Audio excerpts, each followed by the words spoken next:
boys and girls. Welcome to Lisa's Book Nook. I'm Lisa, and I'm so excited to be reading to you tonight. So, get your favorite stuffed animal or doll. Tonight I have my Mrs. Peep. She's really fun. I love the really fun colors on her. So I'm going to put her over here, and she's going to be my reading buddy for the night. So you go ahead and get your favorite stuffed animal or doll, climb into bed, fluff your pillow, pull your covers up, wiggle your body in nice and comfy, close your eyes, and let's take a moment to relax our body. We're going to do that by taking a deep breath in through our nose, and we're going to slowly release it out through our mouth. Let's go ahead and do that right now.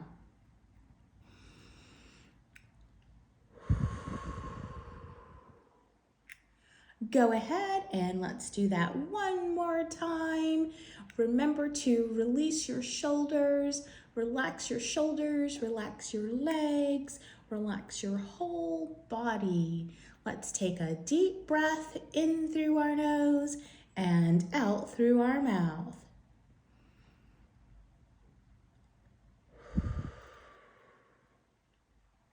Now that we're nice and relaxed, let's travel into the faraway land of make-believe.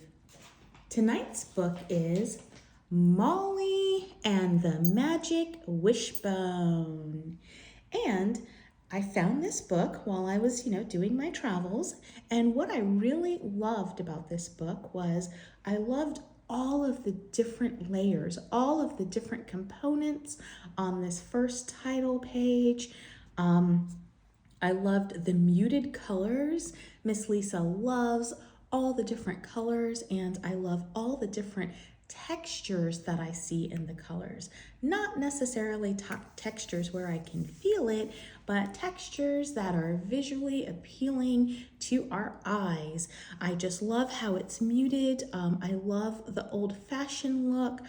I love how they all have old-time clothes with the hats and the cloaks and or the little bonnets and the aprons. And what I really loved about this cover was that all of our main characters are animals.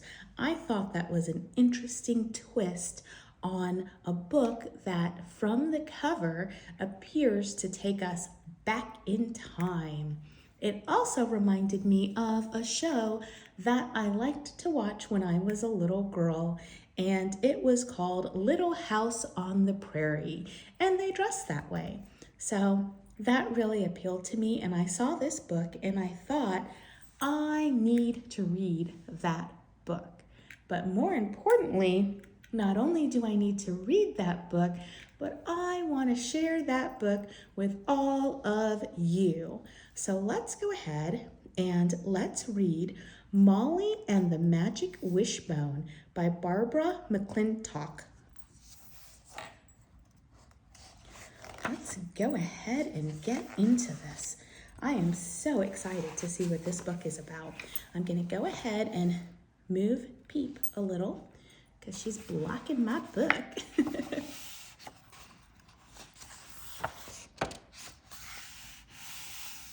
Okay, make sure you guys can see. I hope I have that leveled enough.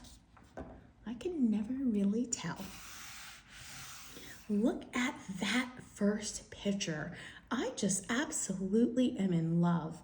I haven't even started reading and I am in love. I see all the animals, they're at the market. It's back in time, like I was explaining before, and that is adorable. There is an octopus selling cabbage. That is too much. I love it already. Let's go ahead and start.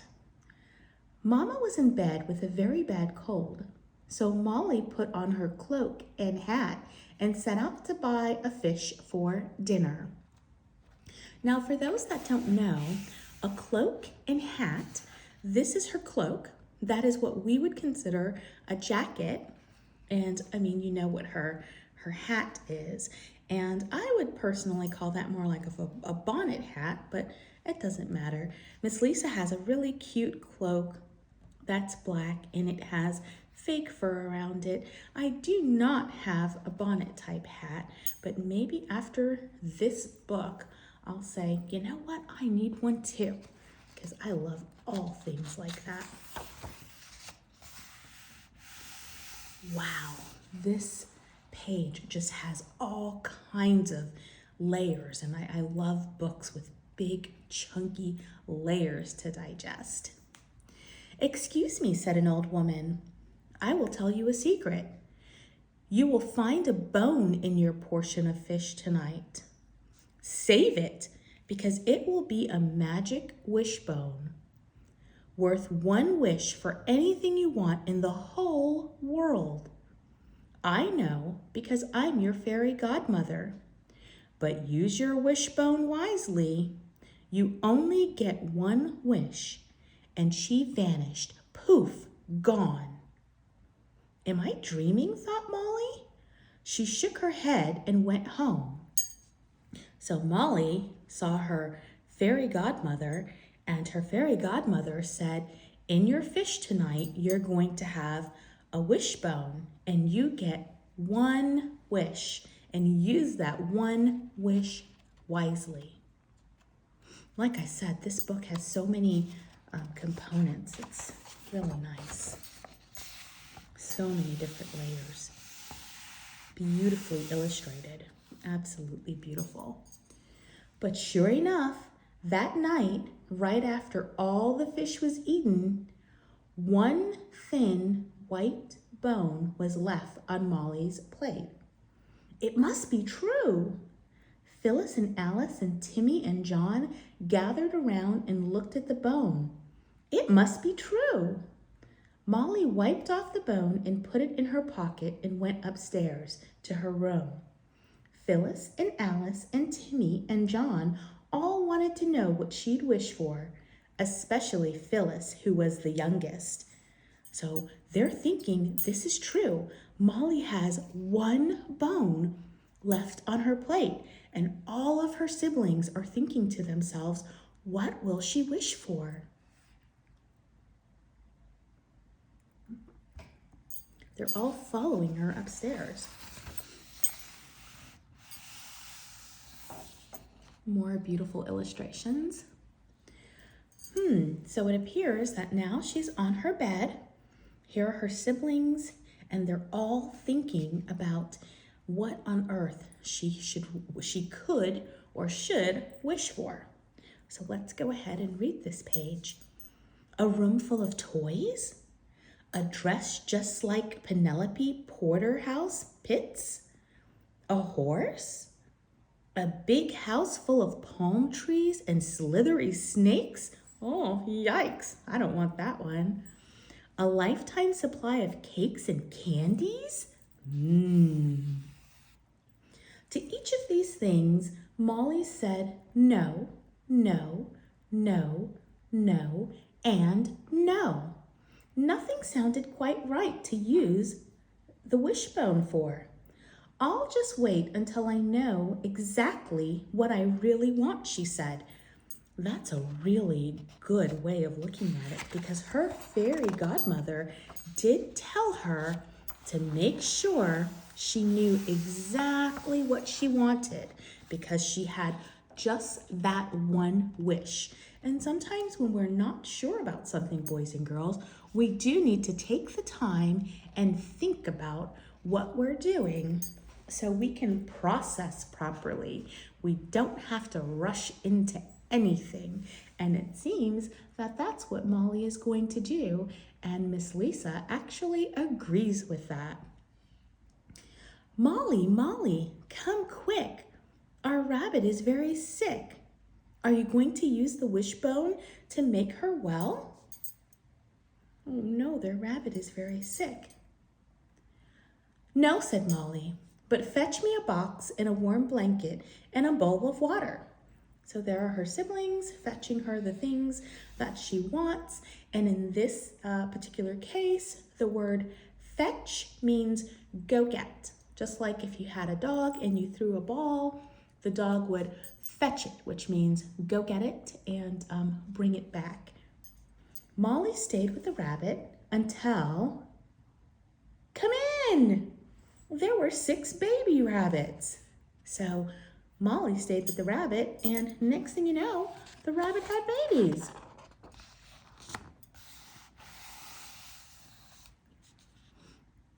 Molly, Molly, come quick. Timmy broke Mama's best ball. Surely now you can use your wish to put it back the way it was. Oh no, Timmy broke their mom's favorite ball. But Molly set right to work and got a pot of glue and put all the little bitty little pieces back together again. And the ball was as good as new.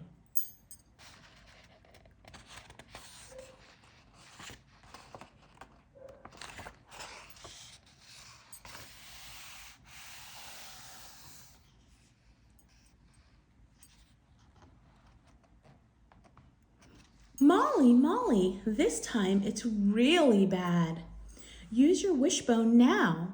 There's a really horrible ghost in our room. We're so scared we can't sleep. Oh, pooh, said Molly, lighting a candle. It's nothing but a shirt hanging on a chair. They thought that was a ghost. Back in the olden days, they didn't have electricity, so they would use candlelight. So once it was dark, you would use candlelight to go everywhere. Can you imagine that, boys and girls? Actually using candlelight to walk about your house? Sometimes I guess we experience something a little similar to that. When our power goes out, sometimes we have to use candlelight to get around, or a flashlight. Molly calmed the little ones and read them a story and tucked them in to bed, and they fell asleep right away. So after she showed them that there was no ghost, she went and she read them a nice story and she tucked them into bed. What a great sister Molly is.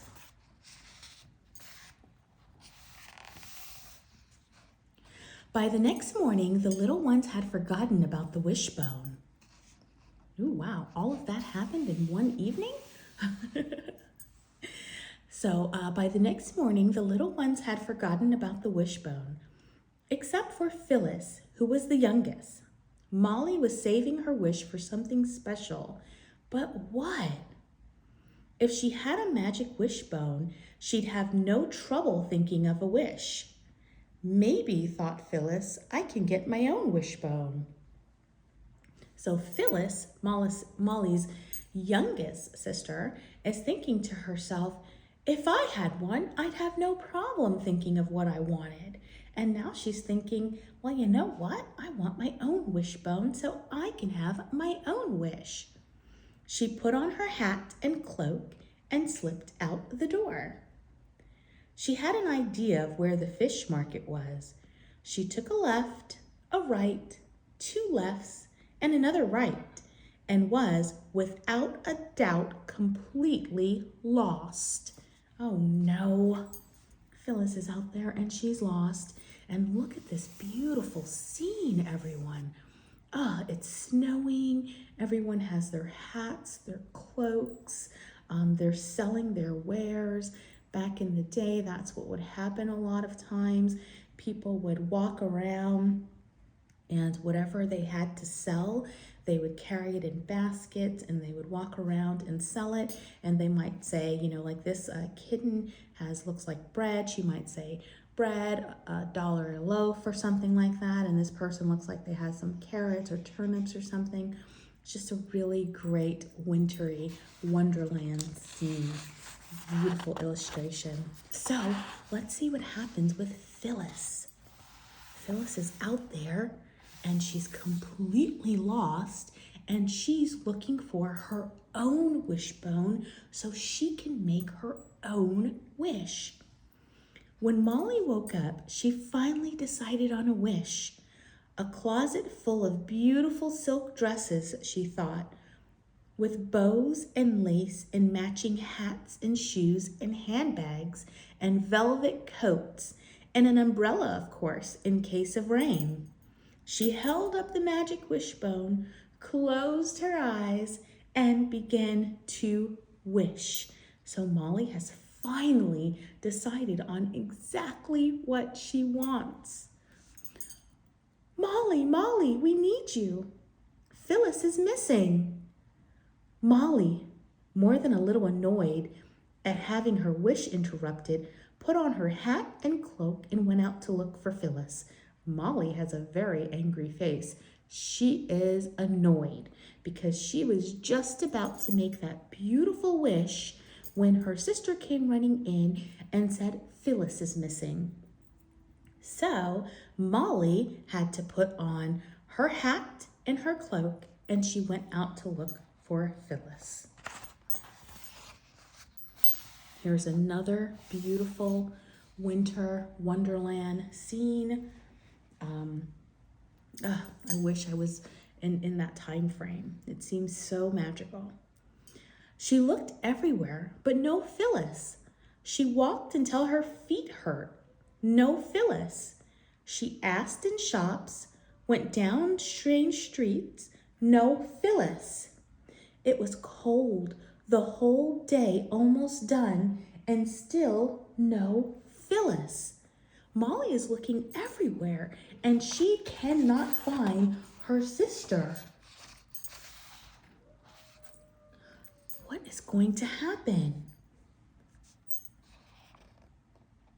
Molly finally returned home. It was dark, and she was so worried and frightened for Phyllis that she felt sick. Molly went directly to her room and took out the magic wishbone. I wish for Phyllis to be home, safe and sound, she whispered, and wished with all her heart. So she took out that wishbone, and she's holding that wishbone up, and she is wishing for her sister to come home safe and sound. I want her wish to come true. Let's see. The wind rushed and snow circled around thickly. There was a knock at the door. It was the fairy godmother. Here, she said, is Phyllis. Her arms opened. Under her cape, cold but safe, stood Phyllis. Yay! The fairy godmother brought Phyllis home. Phyllis was hugged and dried and wrapped in a blanket and put in a chair by the fire. All the things in the world would mean nothing without you, said Molly. She made Phyllis a cup of tea and one for the fairy godmother, too. The fairy godmother drank her tea, found little presents for everyone in the vast pockets of her cape, kissed them all on their heads, and went away. Poof, gone. So Molly used her wish to save her sister, to basically find her sister. The fairy godmother brought her home, and the fairy godmother, who has a long, beautiful green cape, found little tiny trinket presents for each of them, gave them all little presents, and poof, she vanished.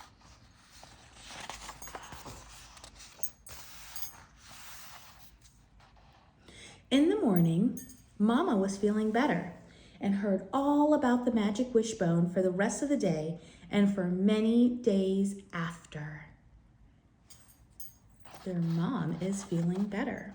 Remember, in the beginning of the story, that's why Molly was at the market to go get some fish, because her mom wasn't feeling well. The end. That was such a great story. I absolutely loved it. So let's go ahead and let's prepare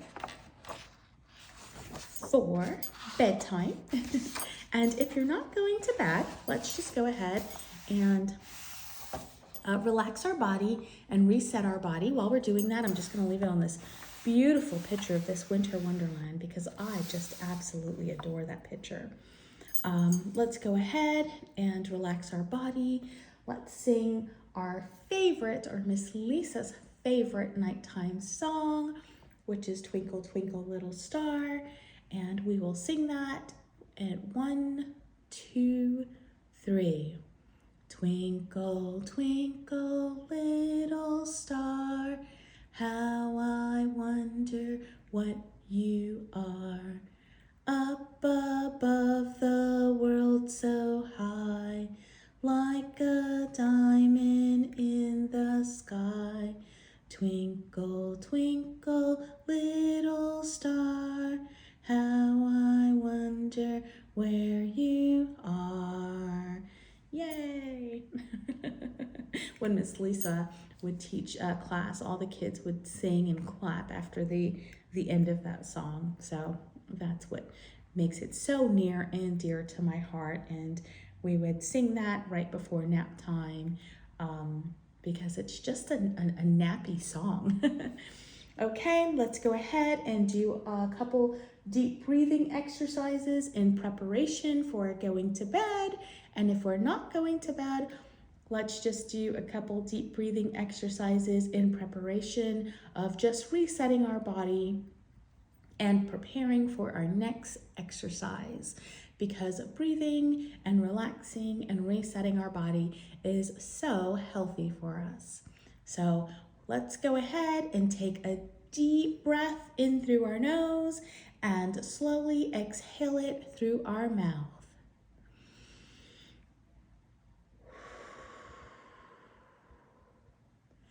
Relax your shoulders, relax your legs. Let's go ahead and take another deep, relaxing breath in through our nose and out through our mouths.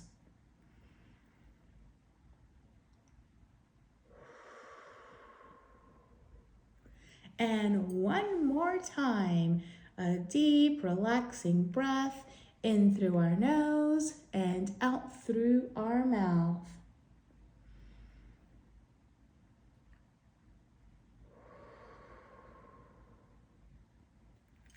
Thank you so much for reading with me tonight, and thank you so much for allowing me to read with you, and I'll talk to you later.